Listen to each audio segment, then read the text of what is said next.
Всем привет! Продолжаю раздавать свои советы. Итак, 9 неочевидных советов для журналистов и блогеров. Они будут касаться текста, работы в кадре и всего, что вы любите. Поехали!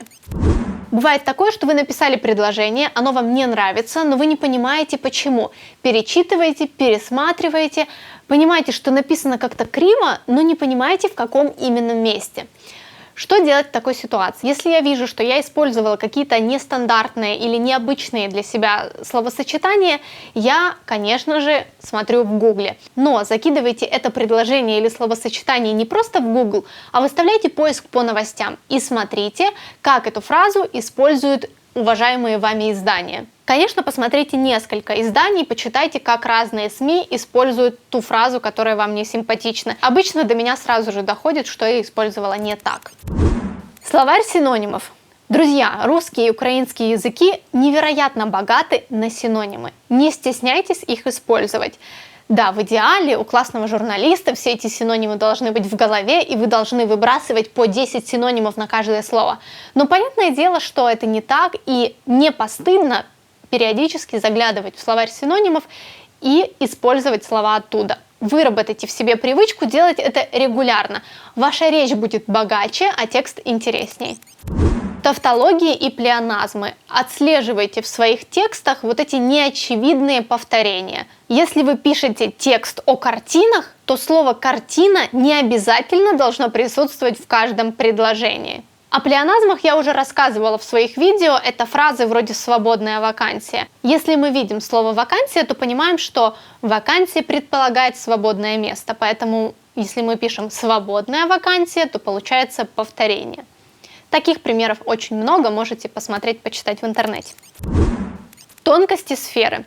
Если вы пишете материал на тему, которая вам не близка, то попросите кого-то умного, специалиста в этой сфере, вычитать ваш текст.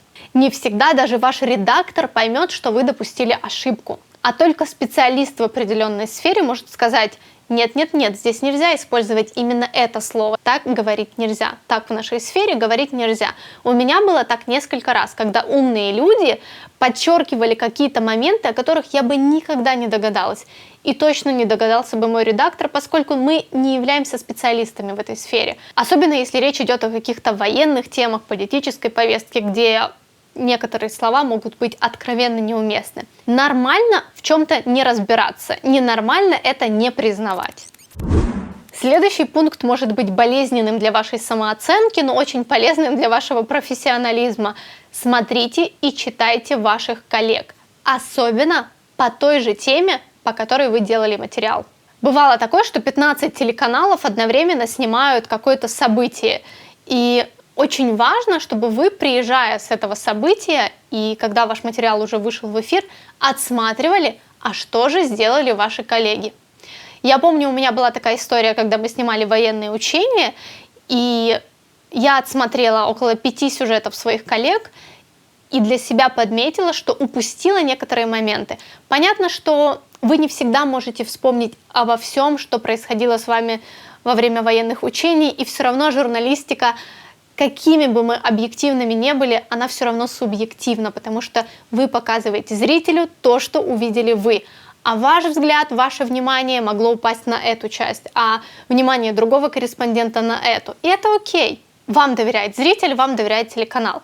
Это нормально. Но, конечно, мы все должны быть приближены к тому, чтобы показывать любое событие широко и интересно, и равноценно, чтобы зритель мог почувствовать себя на месте событий. Поэтому, когда вы отсматриваете материалы своих коллег, вы подмечаете моменты, которые вы упустили, либо какие-то тезисы, о которых вы забыли сказать, либо какие-то интересные цифры, о которых вам рассказывал спикер, вы забыли их указать. Это классно. С другой стороны, вы можете похвалить себя за что-то и сказать: круто, я единственный, кто записал стендап на этой съемке, либо я единственный, кто догадался взять интервью у этого героя, я единственный, кто попросил своего оператора поработать с этим видео, и у нас получился классный видеоряд. Более того, если вы только приступаете к какой-то теме и понимаете, что эта тема не особо уникальна, но она будет интересна в ту или иную дату, посмотрите и почитайте, что ваши коллеги писали до этого, чтобы ваш материал был уникальным и интересным, чтобы даже если эту тему уже описали все, чтобы ваш материал внес хоть что-то новое. Возможно, вы рассмотрите какой-то интересный, уникальный аспект. Возможно, вы найдете какого-то классного, интересного, необычного героя. Возможно, вы совершенно с другой стороны посмотрите на вопрос, на вот эту традиционную тему. Но материалы коллег будут вашим фундаментом для того, чтобы разбираться и идти дальше. Не стесняйтесь просить близких вычитывать ваши тексты. Иногда так бывает, что, возможно, вы дома пишете текст, какой-то материал собираете, и не стоит себя переоценивать. Ошибки допускают все, и это окей, мы об этом говорили, но вы должны минимизировать количество ваших ошибок, поэтому не стесняйтесь просить близких, кто дома есть, муж, бабушка, мама, сестра, пускай читают. Внимательно смотрите на то, как они читают эти материалы. Если вы видите, что они делают вот так на определенных местах, на определенной строчке, то обязательно отмечайте, где им было трудно, где они перечитывали, вдумывались. Это значит, что на это предложение нужно обратить внимание и, скорее всего, его переписать. Ну и плюс они заметят какие-то опечатки или ошибки, которые вы не видели, просто потому что вы могли устать. Это, наверное, супер совет лично от меня. Это какой-то, не знаю, секрет успеха. Знаете, когда говорят, какой секрет успеха, вот секрет успеха. Мне кажется, что любой крутой, известный журналист, если у него спросить, каким образом вы стали таким известным и популярным, он скажет: я образованный, я много работал, я трудился, я искал невероятные темы, писал необычные интервью, и обязательно добавит о том, что ему периодически везло. Вот журналистика, она еще и о везении. Когда вам везет в эту секунду, в этот момент записать именно этого человека. Мне очень везло, когда я работала в полях, в новостях, потому что все вот эти уникальные какие-то спикеры и истории, они на меня просто нападали. Но я этого хотела, я прям их искала, я ждала. И у меня всегда все складывалось. Вот это журналистское везение, это классная штука. Но я хочу сказать не об этом. Я хочу сказать о том, что ваша интуиция – это тоже ваш инструмент работы. Не нужно ухмыляться или как-то несерьезно к этому относиться. Ваша интуиция поможет вам в работе. Прислушивайтесь к ней и прислушивайтесь во всем. Если возвращаться к текстам, то тут интуиция тоже работает. Если какое-то слово меня смущает, хотя я понимаю, что в нем нет ничего особенного, в нем нет никакого конфликта, все с ним нормально, но вот оно меня все время смущает, вот что-то с ним не так. Я понимаю, что мой редактор, либо человек, которому я пишу этот текст, однозначно попросит это слово убрать. Если какое-то предложение, я его читаю, и что-то вот как-то вроде все нормально, и грамотно написано, и хорошо составлено, но вот оно будто не должно здесь быть. 100% человек, который будет принимать этот текст, попросит это предложение либо убрать, либо переделать. Поэтому, если ваша интуиция срабатывает на этом моменте, то будьте уверены, что это предложение или это слово нужно убрать или переделать. Ну, либо можете проверить и сдать текст вместе с ним, но увидите, что вас попросят потом что-то с этим сделать. Короче, интуиция – это наше все. Ребята, дорогие мои журналисты, медийщики, блогеры и все, кто либо уже связал, либо планирует связать свою жизнь с медиа. Вам в любом случае однажды придется поработать с партнером в кадре.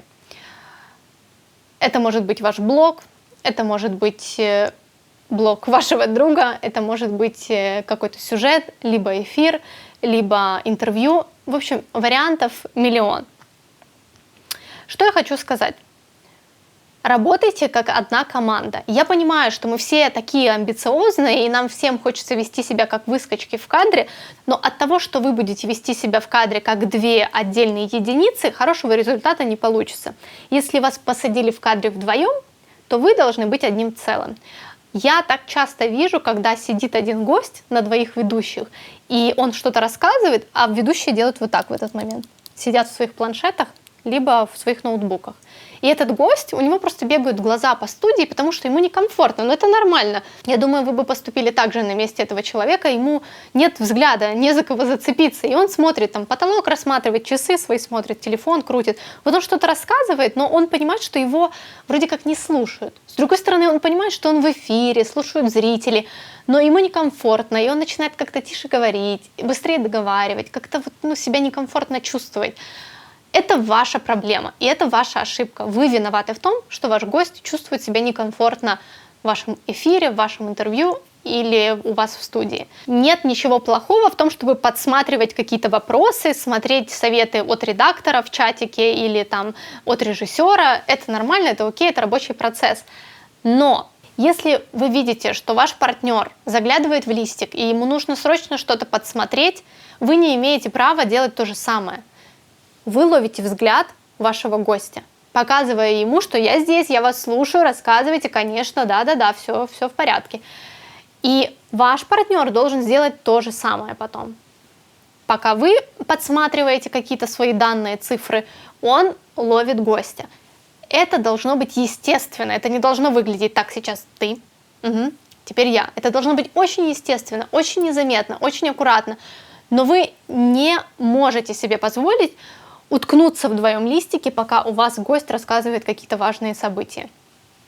Вообще работа с партнером в кадре серьезная тема и такая обширная. Хотя мне казалось, что это не проблема раньше, потому что у меня как-то всегда совпадало, что со мной работали хорошие люди в кадре, мне было с ними очень комфортно.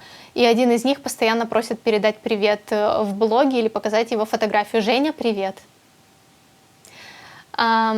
Мне всегда было комфортно работать с ребятами в кадре, и мы скорее оговаривали контекст эфира, чем какие-то моменты типа ты смотришь в этот момент, я смотрю в этот, потому что все понимали, что мы друг друга подстраховываем.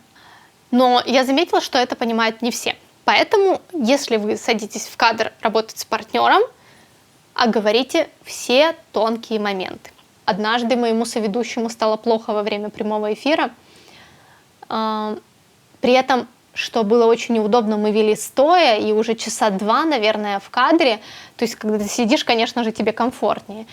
И он написал мне на сценарии, просто показал этот листик, что мне плохо. Сейчас я потеряю сознание. И что удивительно, я ему предложила, написала на листике: давай перервемся на рекламу, но он выстоял, выдержал и довел до конца. Уникальная вообще история. Хотя вот я не уверена, что вот это геройство, оно нужно, потому что, а вдруг он бы потерял сознание? Эти вещи сложно контролировать. Конечно, тебе иногда кажется, что я достаю, я выдержу, но если вы чувствуете, что вам плохо, то не бойтесь перерываться на рекламу, если вы работаете в прямом эфире.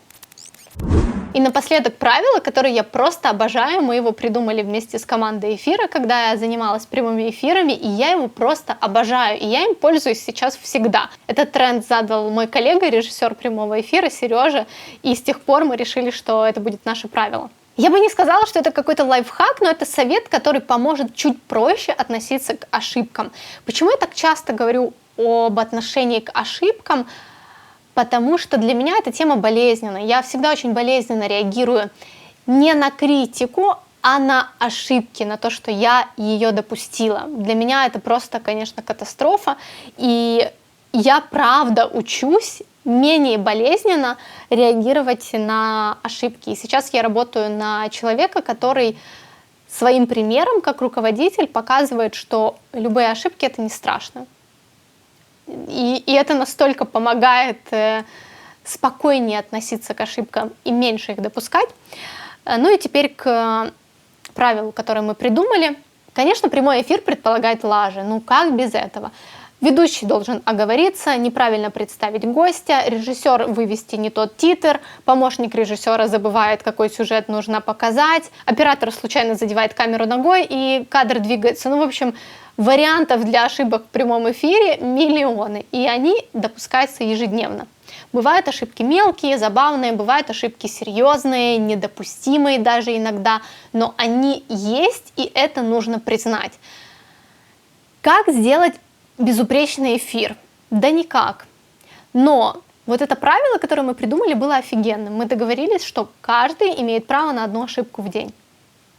Редактор может упустить какой-то один момент, и ему это простят. Ведущий может оговориться, и ему это простят. Режиссер может вывести ошибочно другой титр один раз, и ему это простят.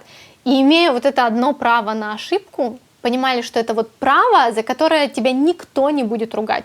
Вот ошибся один раз, ничего страшного.